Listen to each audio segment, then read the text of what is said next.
Bem-vindos novamente ao podcast E se Falássemos de Fé. Estamos aqui com o Sr. Padre Manuel Ribeiro, agradecer a sua presença e vamos falar sobre um artigo que me enviou e que eu achei super interessante.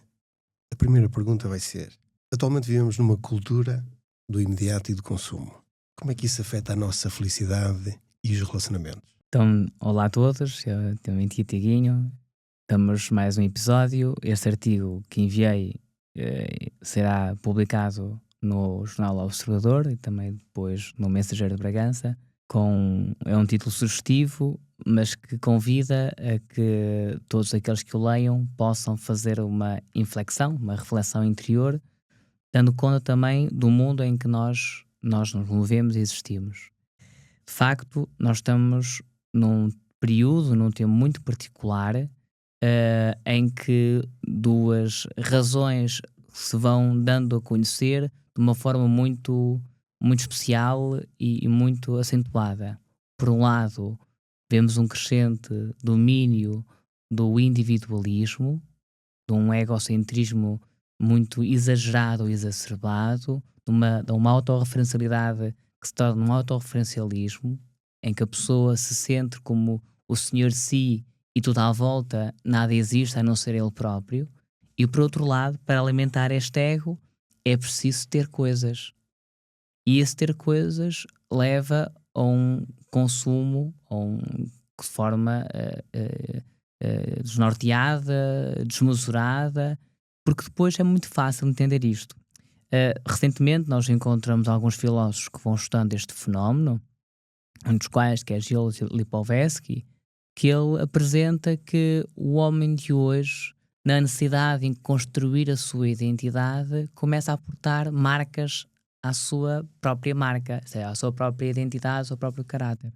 Hoje nós somos conhecidos, nós damos valor ou temos valor na sociedade ou na comunidade pelo tipo de roupa que nós usamos, pelo carro que nós temos, pelo estilo de vida que nós somos capazes de ter, pelo telefone, até pelo relógio. É as marcas da marca do mundo que nós vamos apropriando a nós e vamos criando um certo status, o que é equivocado. Porque quando entramos neste registro, entramos numa espiral que não tem fim, porque depois muito é sempre pouco. E esta dimensão faz com que, como dizia outro grande pensador, Bauman, entremos numas relações chamadas, como ele dizia, líquidas, em que nada encontra consistência, não é? Tudo é que escorrega pelas nossas mãos, é tudo muito rápido. O mundo de hoje coloca-nos sempre este slogan na nossa cabeça: o novo é que é bom, novo é que é bom, novo é que é bom. Nós encontramos, olha, sai um novo iPhone, esse é que é o melhor de sempre. Sai a seguir, mas é tão rápido que a outra pessoa que acabou de comprar há 6 meses ou um ano atrás já se sente completamente desadequada, como fosse um objeto obsoleto, quando na verdade não é. Mas é esta cultura do imediato, tão rápida, que também passa para as relações pessoais. Nós hoje não temos tempo para escutar, não temos tempo para parar, para fazer as coisas com calma, com tempo, deixar que as coisas amadureçam. Deixar que tudo chegue ao seu outono. Queremos logo comer na primavera. Não deixamos que toda a vida passe por um processo, quer da flor, quer do estio do calor, até que o fruto encontre o seu processo de maturidade. É este o período que nós vivemos. E depois, naturalmente, isto traz consequências muito grandes. A primeira é a dificuldade de uma relação empática com outra pessoa. Nós cada vez vemos mais pessoas a falar com são chavão. Empatia, ou então humanismo, mas são chavões. Porque na verdade não acontece nada. Não muda rigorosamente nada nas pessoas. As pessoas apenas se preocupam com o seu interesse. E esta é a verdade crua das coisas. Eu é que sou importante. Enquanto tenho o meu sustento, sou capaz de atingir os objetivos que me coloquei, alguns nem se importam os meios para atingir aquele fim, e depois sou capaz de atropelar e a minha consciência moral, ou a minha consciência ética, porque muitas vezes está anestesiada, acha-se na maior das facilidades.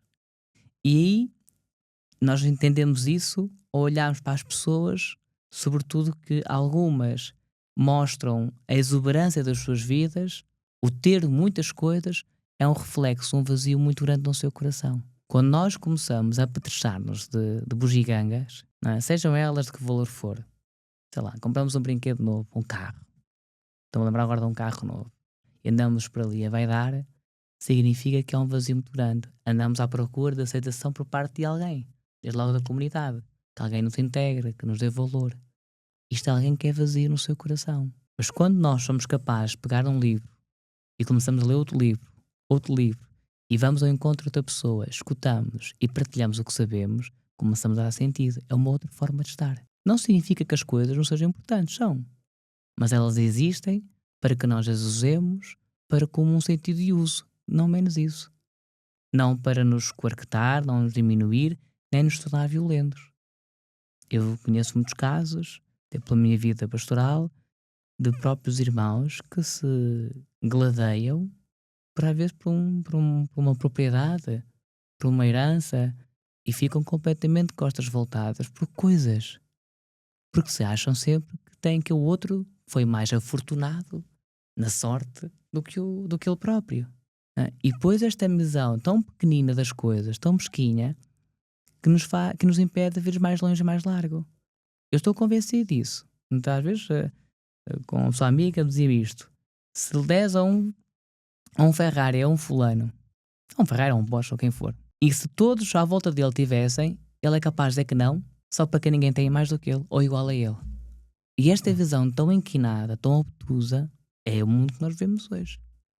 Lidamos mal quando alguém se supera nas suas dificuldades, consegue atingir um patamar pelo trabalho, pelo esforço, sem pisar ninguém, mas com dignidade. Quando, por exemplo, numa empresa, a entidade patronal tem um cuidado para dar as melhores qualidades, as melhores condições aos funcionários, e os funcionários, às vezes, de sentir esse reconhecimento, esse sacrifício, acham sempre pouco, só vêm ao lado dos direitos, esquecendo do lado dos deveres. Ou quando, por exemplo, na família, um do casal tem sempre a disposição de tomar a iniciativa, de, por exemplo, colocar sempre a água no frigorífico. Depois chega um certo momento em que a pessoa, porque habitou a ter aquele registro, acha-se que é a obrigação da outra pessoa fazer aquilo, quando não é. Ela fez porque é um ato de bondade. Ou quando chegamos a um ponto em que estamos com os nossos pais apenas enquanto eles são capazes de subsidiar o que quer que seja. E depois são descartáveis, não são importantes. Não temos tempo. E isso vê-se até na forma como nós comunicamos. Quando nós somos agressivos na comunicação, quando nós vamos a um espaço, seja um espaço público, de uma repartição pública, seja numa escola, seja até no lar, a forma como nós comunicamos é uma forma sempre agressiva. Fazemos chantagens, levantamos a voz, julgamos que podemos fazer tudo e falar tudo sem qualquer problema. Tudo é permitido falar, mas o nosso povo diz com razão. Quem diz o que quer ou o que não gosta. Mas esta libertinagem e este sentido de impunidade, podemos dizer tudo, sem nada depois vir contra nós, sem ninguém chamar a atenção, esta perda de consciência moral na relação do respeito com outra pessoa, creio que é a razão pela qual que é a assunção deste ego que está centrado sobre ele próprio. Porque alguém que cheio de si é como um balão. Enche, enche, enche. Está vazio. Que é instante. Ele vai arrebentar por ele próprio. Mas fica em farrapos. E a gente olha à volta, ele vai olhar à volta e vai dar conta que todo aquele caminho foi infrutífero. E deve ser um desgosto. Eu às vezes fico a pensar, como é que alguém vive uma vida centrada nela própria? Deve ser angustiante. Ela vive no inferno. Atender aos desejos tão mesquinhos de um ego, o ego é muito mesquinho. O ego é possessivo, o ego não é capaz de saber partilhar, o ego vê sempre o que é mau fora da sua esfera de interesse. Alimentar um ego é alimentar uma criança altamente mimada. É incontrolável. Faz fitas, faz chantagens, faz ameaças e vive numa carência total. Isto não é saudável. E se nós queremos, de facto, crescer, desenvolver, tornarmos autónomos, então temos que ser capazes de controlar o nosso orgulho. Nós temos que engolir o nosso orgulho. Temos que domar o nosso orgulho. Mas para isso também temos que nos conhecer. Temos que fazer uma análise muito crítica, perceber quando é que ele se manifesta, quem é que eu sou eu na minha realidade, verdadeiramente quais são os meus defeitos, as minhas virtudes, e com muita humildade disciplinar-me e trabalhar para que com o tempo e com o trabalho, com essa disciplina, eu possa dar o salto. Eu possa de facto crescer, eu possa de facto tornar-me inspirador. E não há mal nenhum sentir-me frágil e magoado. Ou que sou orgulhoso, desde que isso possa, com o tempo, trabalhar-se. Isto é um exemplo muito simples. Quando estamos com alguém, eu dou conta disso muito rápido, sabe? Eu sou mais sensível a isso. E alguém errou, alguém falhou, onde reparar, e tu já reparaste, que a pessoa anda ali à volta, à volta, à volta. E não é esta humildade, esta comunicação direta e simples. Olha, errei, desculpa, pronto, acabou. Não, anda ali, ai, mas é aquela maneira. Tudo para pedir desculpa é um problema. Encontre situações. Ou não pede desculpa, desculpa, mas olha, era para aqui. Não, mas tem razão, pronto. Não é? Porque aí também há um certo orgulho em não assumir a culpa, não é? Quando nós tomamos consciência disso, perante o problema, perante uma dificuldade, nós somos responsáveis por ela. E nós sabemos disso. E quando somos chamados por isso, nós ficamos magoados. Mas agora o que é isto? Então não queremos assumir. Nem queremos que a outra pessoa que nos está a chamar a atenção daquela maneira mude a sua opinião acerca de nós. Nós estamos muito condicionados àquilo que os outros pensam. Estamos sempre preocupados de criar a melhor impressão na outra pessoa. E bem, atenção. É bom que nós procuremos mostrar o seu melhor lado. Mas nós não temos só um lado. É como a moeda. Temos dois lados. Mas o outro lado também é negro. Agora, não é torná-lo sempre negro, mas procurar que o lado de luz entre no lado negro e vai iluminando, iluminando. E às vezes é muito importante a presença de um terceiro, de uma segunda pessoa, uma terceira pessoa, que nos ajuda a tomar consciência disso e que com muita caridade no sentido, não é algo diminutivo, caridade no sentido do amor mais pleno, né? Alguém que gosta mesmo de nós, que gosta genuinamente de nós e que nos diga, olha, não podes corrigir ali, tenta mudar ali. Só que a nossa reação qual é que é? Eu sou assim. Quem gosta de mim gosta assim. Tu queres que faça a tua imagem e semelhança? Não. Isso não é nada disso. É que nós por fora vemos melhor quem nós somos, não é? E vemos quem realmente nós somos. Olha, eu acho que podes corrigir aqui. Mas faz a experiência e depois no final verás se é melhor para ti ou se não.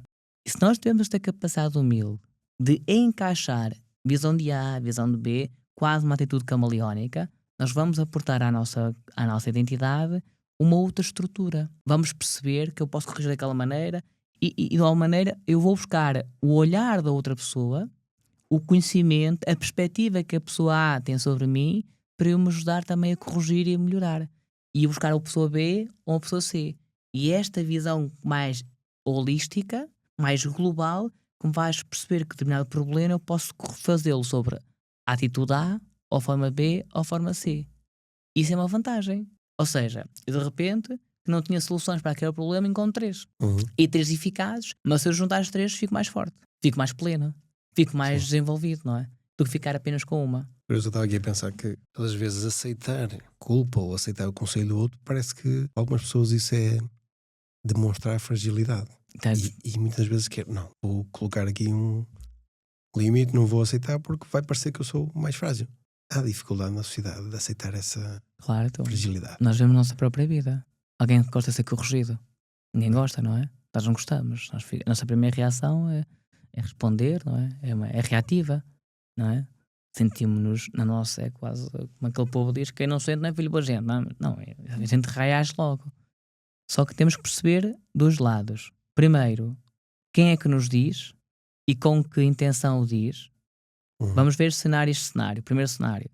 Se essa pessoa é alguém que já deu mais que provas, que nos quer realmente bem, que tem uma grande estima, ou muita deferência por nós, essa deferência manifesta, nós devemos ouvi-la porque ela quer o nosso bem.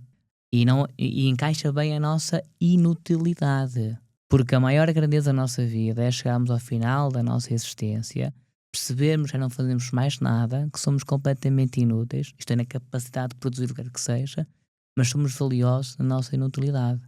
Porque significa que nós entramos no coração de alguém, não é porque fazemos, mas é porque estamos. É uma grandeza grande. A gente vê isso nos nossos avós. Não fazem muito, fazem muito pouco, mas o que eles significam, o que eles são para cada um de nós, tem um valor hercúleo, um valor inenarrável, inominável. Por outro lado, há pessoas que, apanhando um lado mais frágil da nossa vida, podem manipular-nos. E há gente muito manipuladora. Eu tive, tu tens, e quem nos escuta e quem nos vê também há de pensar, olhar no seu coração e verá. Já tivemos tanta gente que cruzou connosco altamente manipuladora. Manipula-nos ao ponto até de pensar que nada somos. À vontade quase sentirmos trapos. Que perdemos o cuidado de nós próprios, nossa autoestima, o cuidado da nossa imagem, do nosso bem-estar. Retira-nos os laços e as relações de amizade e familiares que nos ligavam. Quase fazem um reset. É como se fosse uma lavagem cerebral que nos torna completamente dependentes e carentes de alguém e nós perdemos a nossa identidade, o nosso caráter, não é? A nossa especificidade. Não é quem nos ama. E vamos percebendo que a nossa vida, estas pessoas que são cruzando connosco, nós temos que ter quase como um alerta entre nós, não é? Com sinos a tocar e separar que há pessoas que não nos querem bem. O mundo não quer bem. A maioria das pessoas não nos quer bem. E isso é preciso ser isso. O mundo é mau. O mundo é mau. Então, mas eu não acredito num mundo bom. Acredito. Nós somos criados como seres muito bons. Aliás, na Sagrada Escritura, quando Deus acaba de criar o homem e a mulher, diz, como aqui em refrão, e Deus viu que tudo era muito bom. O que dá este advérbio de qualidade é o homem e a mulher. É muito bom. Mas o nosso processo depois inquina. Porque começamos a ficar muito sobre nós próprios. Quem tem filhos e quem estuda um pouco da psicologia infantil, as crianças são muito abertas, mas depois chega um ponto que ficam fechadas sobre elas próprias.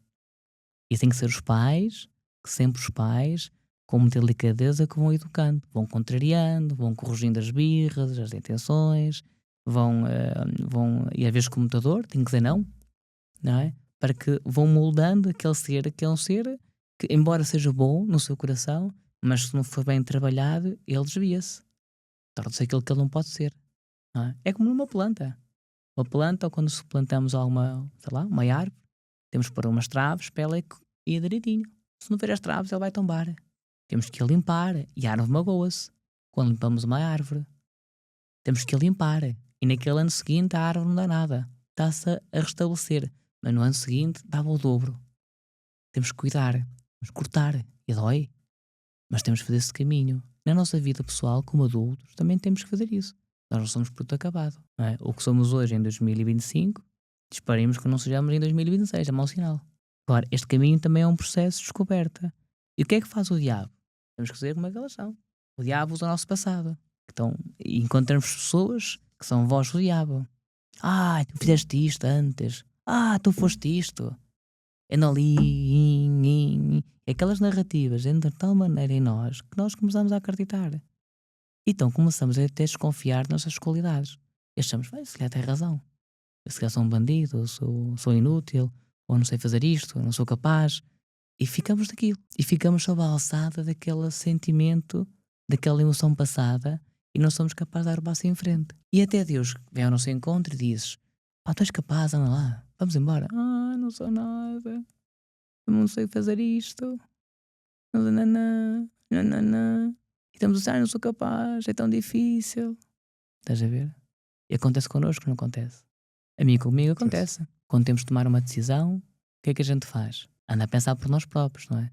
Às vezes, porque é uma missão muito difícil, fugimos dela. Não é? Vamos protelando para amanhã, vamos empurrando a barriga, bem, isto não vai dar, não é?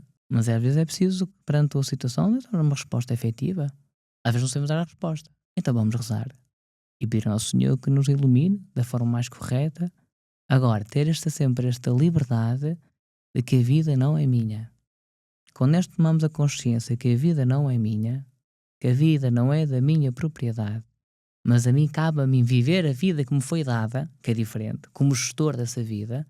Então, como gestor, eu tenho que dar contas dessa vida, e que podem dar contas dessa vida, tenho que tratar bem esta vida e a vida dos outros, porque é igual à minha. Então tudo muda. Estás a ver? A vida não é minha. É que sei. A vida é minha. Não. A vida foi-te dada. Então, trata bem, estima bem, porque hoje estás a respirar, podes deitar e não te acordares amanhã. E tu depois perguntas, que vida é que viveste? Não é? Que vida é que viveste? Nós estamos cada vez mais sentados em nós próprios. Como é que nós conseguimos criar ligações mais genuínas com os outros? Se esta urgência materialista e este ego é cada vez maior. Nem tudo é mau, atenção. Não é? Pronto. Agora, nós estamos que há um crescente cada vez mais de relações porosas. É tudo muito à flor da pele. Não é? As pessoas querem coisas imediatas. Querem tudo muito à flor da pele, sem muito compromisso, entrosamento, profundidade. Ninguém se quer conhecer. Nem aquelas pessoas se conhecem, nem permitem que outra pessoa entre num lugar que nem elas entram. Portanto, quando tudo começa a entrar no coração ou conhecer-se os podres a nossa reação é fugir. Primeiro nós próprios sentimos até uma certa... ficamos até envergonhados de nós mesmos, mas quando mais os outros, não é? Portanto, o estar nu, esta capacidade de nudez, é a expressão de quem tem um coração completamente tranquilo e livre. Pronto. E essa tranquilidade brota também do autoconhecimento que ela tem de si própria, reconhecendo, e também da confiança que é capaz de depositar em determinada pessoa no qual ela se torna como ela é. Quando ambos têm esta consciência, que é um dom entrar na vida de outra pessoa, então as relações não se tornam de conveniência, nem são espaço de manipulação ou de uso de qualquer forma ou qualquer jeito. Mas aí compreende-se que a relação é o encontro de dois seres que, além de se respeitarem a si próprios, são capazes de respeitar a outra pessoa, querer aprender com a outra pessoa e, sobretudo, permitem-se que ela e a outra, na sua comunhão, se tornem memória. Isto é, se fundam na sua própria vida, quase que uma verdadeira fusão, uma verdadeira plasticidade das coisas. E é que é a diferença. Agora, não é mau, é a forma como nós estamos na nossa vida. Se eu estou com alguém, mesmo numa conversa de café, estamos a ver a bola, e nós estamos a falar e a pessoa está sempre naquele registro, nem deixa ouvir, nem deixa a pessoa falar, por mais que ele explique por A mais B, de forma clara, ele não ouve. Está no registro no estilo dela. Às vezes mete-se na cabeça assim, eu só vou falar com pessoas deste género, tal. E depois é tão impermeável à mudança, ali não há flexibilidade, não há lugar para a descoberta, para a aventura, para o novo. Está ali rígida. Nada funciona. Nem há diálogo, aquilo é só um monólogo no fundo. Pronto. As pessoas vivem neste estilo. É este estilo. A gente, às vezes, quando vou cortar o cabelo, gosto de falar lá com a cabeleireira onde vou, que é muito simpática, e ela depois vai-me contando as coisas. Interessante. Mas vou percebendo que há uma grande competição hoje, as pessoas, não é? Há uma competição entre elas, até na família. Às vezes os irmãos pegados, a ver quem é que tem mais do que o outro. Até no casal, a ver quem ganha mais do que um que o outro. Depois chegamos ao disparate, eu vou dizer assim, eu ganho mais do que tu, eu faço o que quero com o dinheiro é meu, faço o que eu quero. Aqui não está aqui alguma coisa que me bate bem. Isso é uma necessidade de importância. Eu acho que é a necessidade de impor a sua vontade. Mas a vontade, quando é em casal, tem que se perceber que a outra pessoa tem que ser dialogada. E se a outra pessoa de facto a ama, vai perguntar assim, olha, mas isto é importante para ti?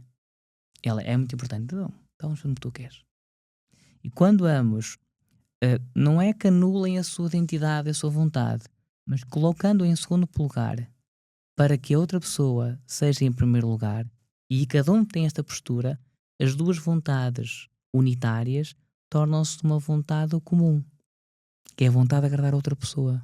Uhum. Não sei se me estou a fazer entender. Quando isso acontece, não há este tipo de resquilícia, não há este tipo de guerras. Porque o importante é que as coisas aconteçam para o bem-estar da outra pessoa. Vamos imaginar este cenário. Numa família, 2 irmãos, ok? 2 irmãos. O irmão A tem um modelo de negócio. Até sonhou com aquilo. Tive a sonhar, que preciso da tua ajuda. Se o irmão B gostar dele, ou se tiver essa intenção, a primeira coisa assim, conta como é que é isso. Mas às vezes é na família que dizem, com medo que nos magoamos, com medo de a gente magoar, assim, tem lá calma, não, isso é muito investimento, pode correr mal, está quieto, não faças isso, olha, arranja-me um trabalho no Estado, estás melhor, um ordenadozinho sempre ali. São pequenos, não é? Não é? É. Mas quando somos capazes de ver mais longe e mais largo, ou temos alguém na nossa vida que um mata ou desfola, então se calhar as coisas dão um passo à frente. Estás a ver? A gente olha para uma propriedade, sei lá, 10 hectares. Alguns olham para aquela probabilidade e é um problema. Ou então vão fazer padrão, que é um registro sempre igual. Plantar alguma coisa, esperar depois com subsídio. Não, não é? Mas posso fazer uma coisa diferente, não posso. Não é? É ver se quer ter uma propriedade e posso fazer um investimento de outra forma. Sim. E esse investimento de outra forma é encontrar outros sítios, outras coisas, que às vezes não tem, que implicam às vezes um esforço imediato, maior, mas que depois o retorno vai acontecer. Quem sonha baixinho, nunca sonha alto. Então vamos sonhar alto. Mesmo que às vezes não seja muito execuível. Mas se for muito alto, pelo menos a meio conseguimos chegar. E é isto que tem que mudar. Mas esta forma de estar, sempre na comunhão com. E é aqui que eu queria chegar. Nós temos, como alguém dizia, uma pessoa minha amiga, disse que a gente deve procurar por pessoas que nos inspirem e não pessoas que nos aspirem. Que é diferente, não é? Pessoas que nos inspirem é como o ar que entra em nós. É um oxigênio. A gente inspira. Chama-se isso o Espírito Santo, não é? Inspirar Deus, não é? Sentir o oxigênio. Nós sem oxigênio não vivemos. Ninguém vive com monóxido de carbono, não é aquilo que nós deitamos fora. Só que nós muitas vezes pensamos que aquilo que botamos fora que é importante. Não, é o que inspiramos. Evitar, afastar pessoas que nos aspiram, que são como aspiradores. Não é? Estão sempre ali. Temos de ter cuidado. Mas essas pessoas que às vezes estão em atitude de aspiração, estão aí a aspirar, também temos de saber ajudá-las a fazer o clique. E nós não aspiramos. Eu não aspiro, muitas vezes aspiro também. Nós vivemos é um dualismo antropológico, uma tensão permanente entre nós. Há momentos que inspiramos, mas há outros momentos que aspiramos.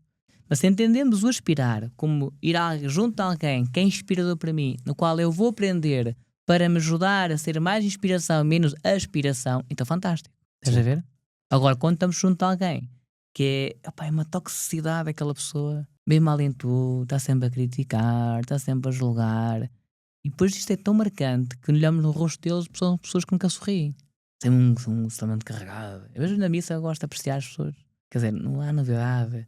Quando vê uma criança a sorrir, parece que o coração está empedernido. Não são capazes de deixar tocar. Não há aventura.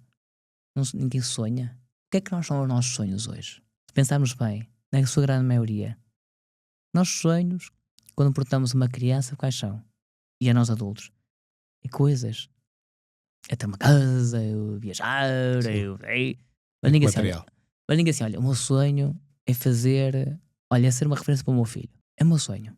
Olha, o meu sonho é chegar à morte dos meus pais e dizer assim: obrigado, filho. Tu foste a melhor prenda que Deus me podia dar. Olha, é chegar ao final, eu chegar ao meio da minha vida e ter alguém ao meu lado que chegar à minha beira assim: olha, sem ti não sei viver. Tu és muito valioso para mim. Estes são os sonhos que nós devíamos ter. São sonhos que transformam e que mudam. Porque nós, enquanto estamos aqui, e não poderão lembrar-se de nós, mas no momento em que morremos, eu faço esta pergunta: quem é que se vai lembrar de mim? Eu espero que muita gente. Não sei. E vão lembrar de que forma? Quem que vai lá visitar-me? Quem que vai tirar um pouco do tempo, vai sentar-se junto à minha campa, se um dia tiver a campa, e vai falar comigo? Quem se vai preocupar em comprar umas flores, ou uma vela, pedir missas por mim? Quem que vai pegar nos meus livros, na minha biblioteca, e vai dizer assim: é de alguém que eu gosto, e vai ler, vai estudar, vai escrever? Quem que vai lembrar de mim? A ver, a primeira geração, depois da minha morte, poderá lembrar. E a segunda, e a terceira, vai lembrar? Não é?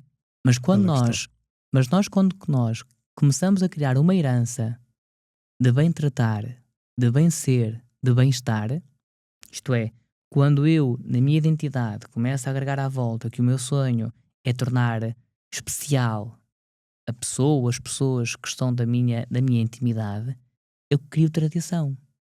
No fundo, é a minha herança que vai ser partilhada de mim para o meu filho, do meu filho para o meu neto. E se mantivermos esta forma de estar, esta estrutura, quando eu for bisavô, o rapazinho, a menina, assim, isto era como fazia o meu avô. Foi assim que aprendemos. E cria esta memória. São estas memórias. E que podem ser escritas. É tão bonito podermos chegar ao final da nossa vida e não ter a vergonha de fazer uma autobiografia, contar estas histórias, dedicar à família, como que deixar ali um testamento. Testamento, um sentido, um testemunho, não é?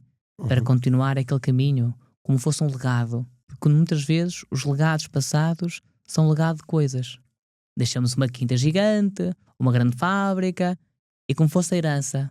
Mas a herança do testemunho da humanidade, isto é o verdadeiro humanismo, aquilo que transforma, que dá sentido, não é escrito. De que forma é que as nossas emoções condicionam a nossa percepção da realidade e como é que nós podemos geri-las melhor? Nós somos um conjunto de emoções. Nós choramos, sorrimos, nós temos estados de espírito, estados emocionais em que estamos bem, estamos mal. Uma emoção também é fruto, pode ser provocado por uma memória, não é? Ou um recordar, ou um acontecimento. As emoções condicionam a nossa vida de qualquer forma, não é? Quando podem projetar-nos, nós sentirmos-nos completos, sentirmos felizes e projeta-nos e vamos em frente.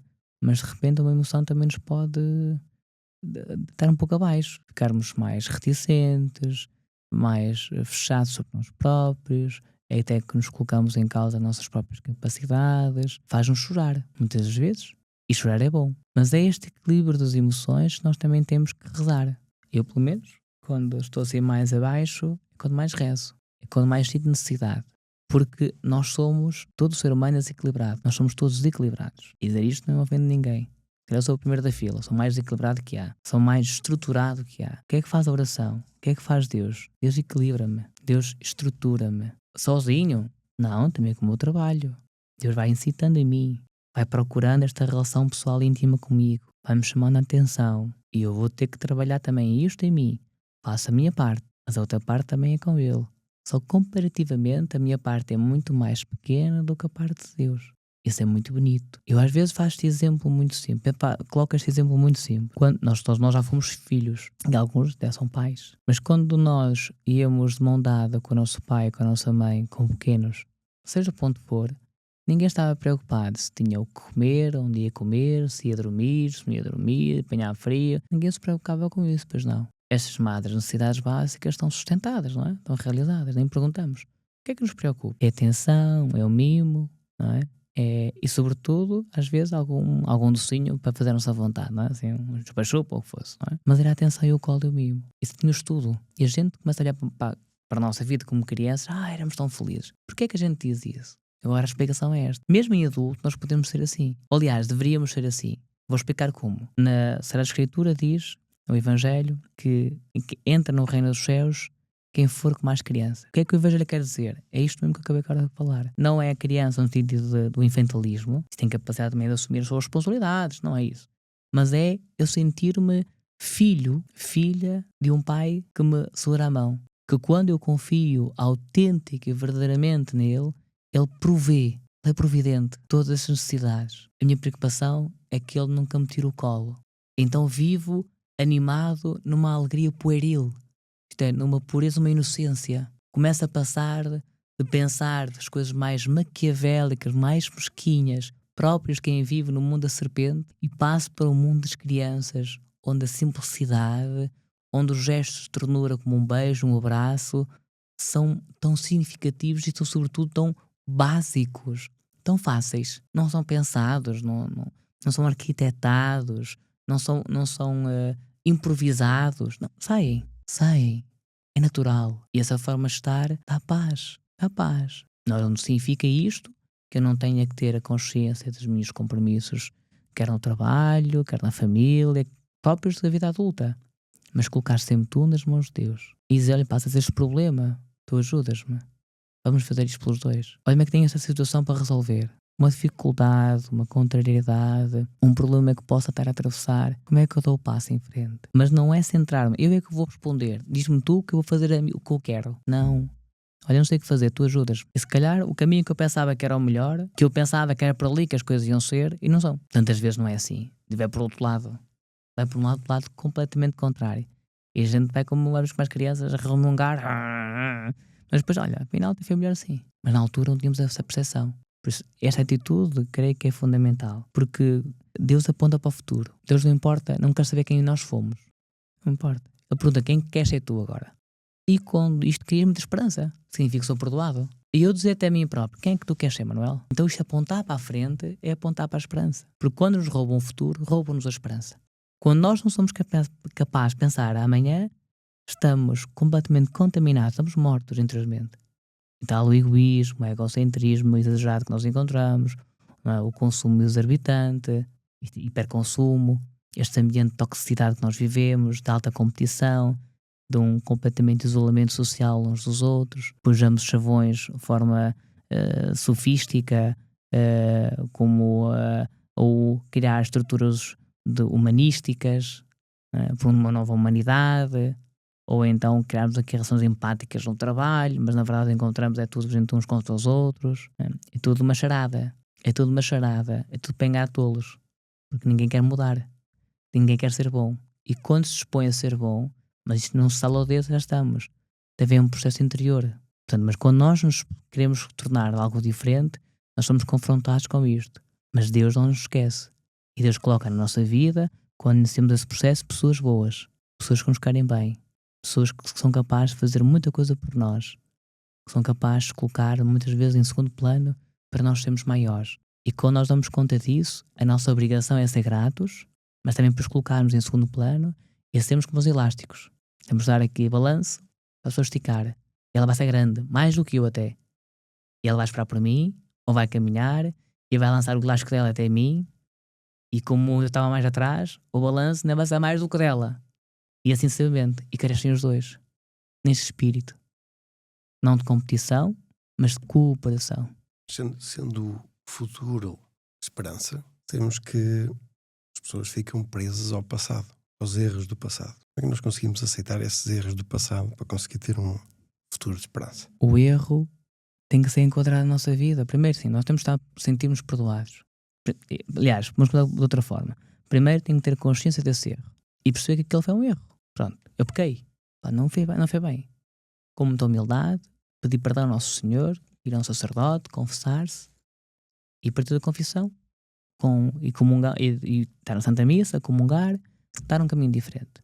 Pronto. Então o que acontece? Aqui eu inicio o processo de enquadrar toda aquela vida errónea ou errática na minha própria vida, na minha própria história. Para me ajudar a duas coisas. Primeiro, a ser o que não quero ser e dar-me as ferramentas para que quando algo começar a cheirar àquilo, eu tenho como que, vamos fugir daqui.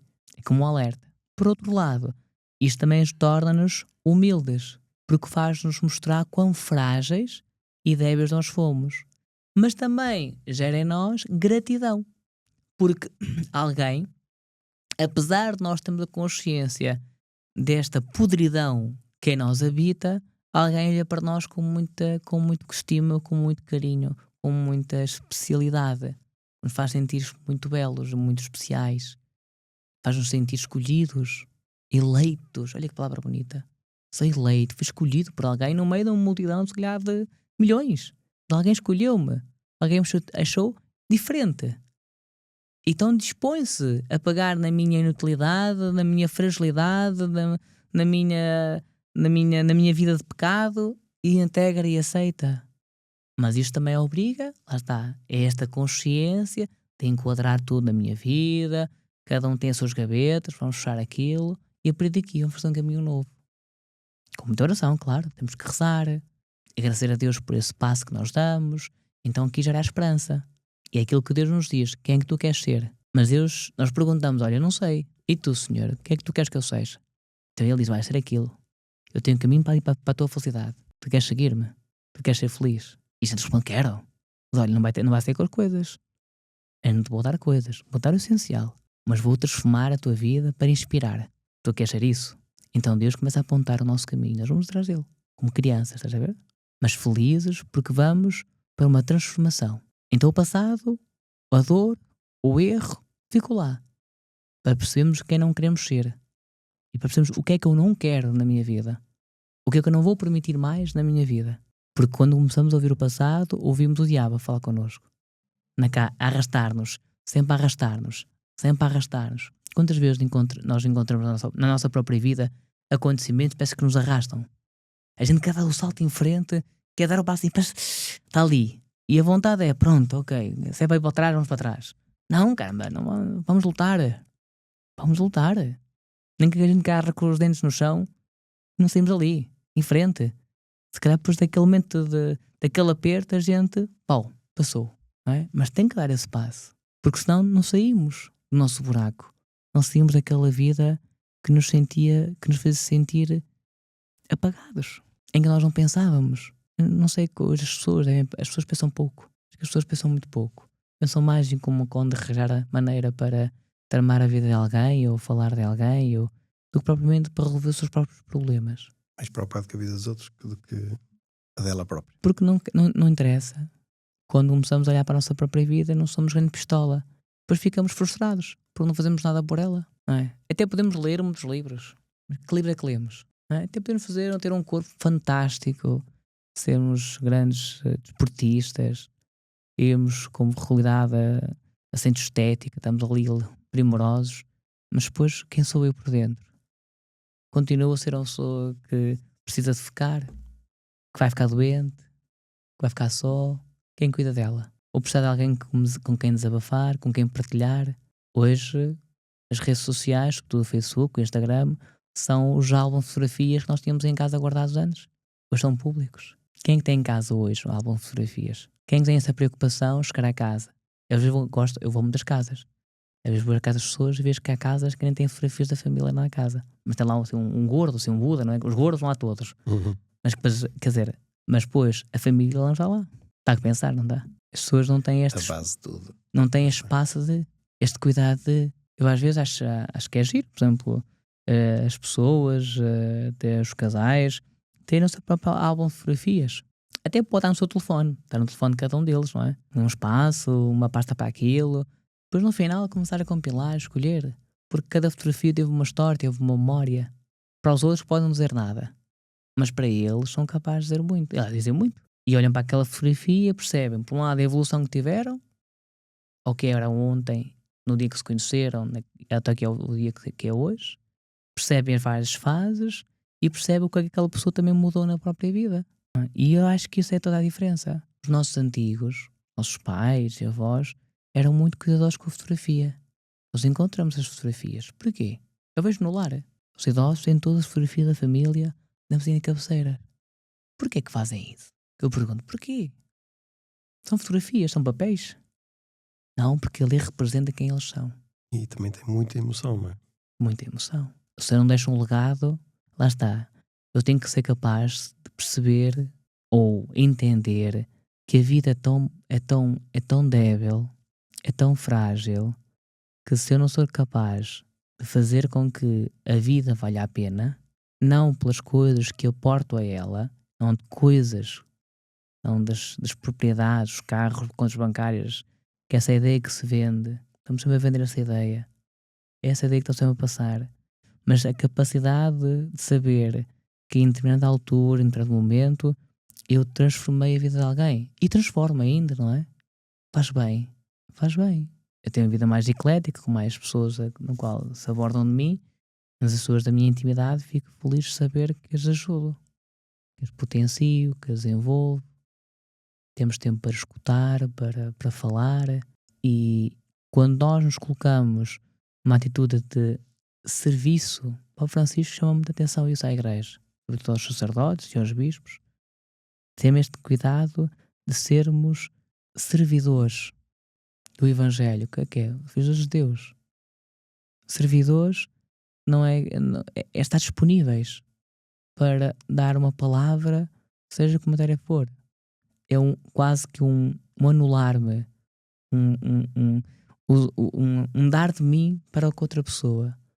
E parece paradoxal, até contrário, quando a gente tira de nós para os outros, ficamos vazios, não é? Fica ali um buraco.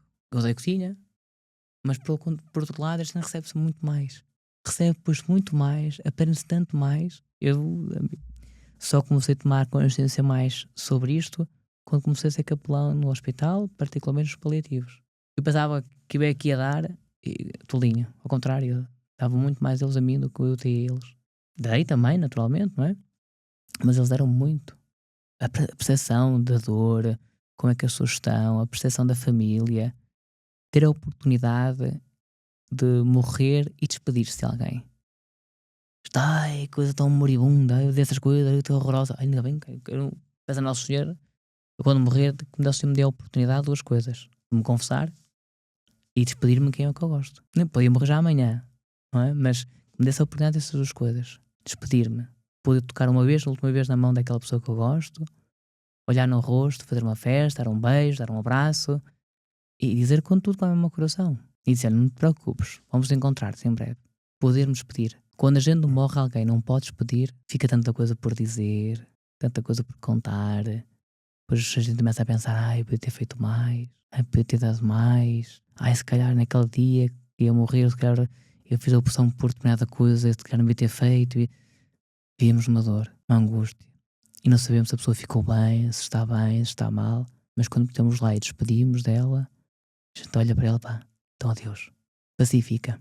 E falar em despedida, vamos despedir da primeira temporada. A primeira temporada do podcast termina neste episódio. Eu queria que desse aqui uma mensagem para os nossos ouvintes. Muito bem, então primeiro agradecer a oportunidade desta temporada, primeira temporada.